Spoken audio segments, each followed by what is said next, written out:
Hello.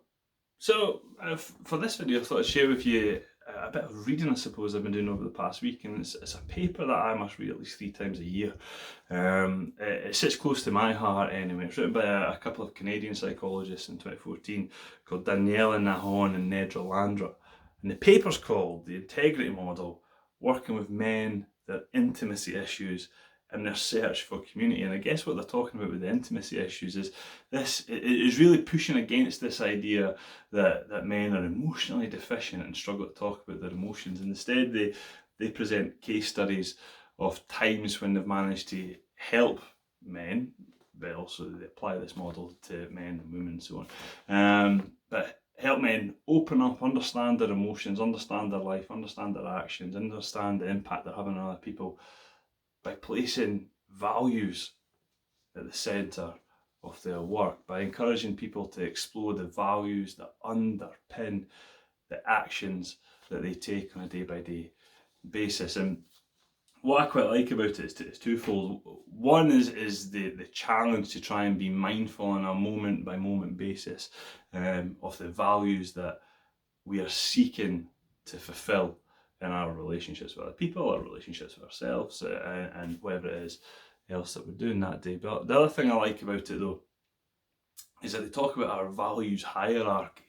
This idea that what we care most about life could probably be ranked, value 1, value 2, value 3, value 4. Now, if you do it like that, it's quite a cold-hearted way, I suppose, of doing it. And I guess we get a sense of what we care most about through our pain, I suppose. That tends to be a key indicator of what we care most about.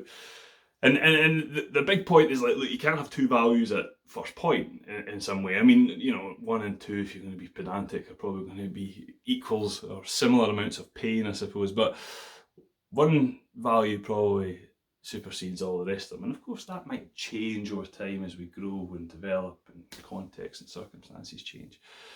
But they challenge people to acknowledge that we can't have two things at number one, And I kind of like that. I kind of like the idea that, take for instance, your commitment to develop and get better at work, but also your commitment to be present and be around for your family, work and family.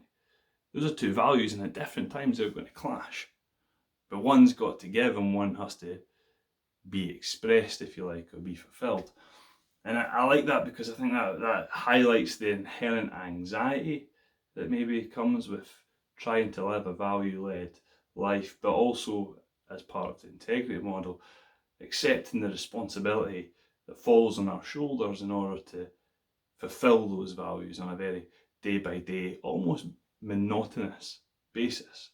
But that's what it means, of course, to be led and driven by our values. So I'm sitting here and I wonder what your value hierarchy is. I wonder where the clashes are. I wonder how you manage that tension, the inherent anxiety that arises there as being human and being value oriented. And I wonder as well the extent to which you're able to purposefully tune into your values on a moment by moment basis.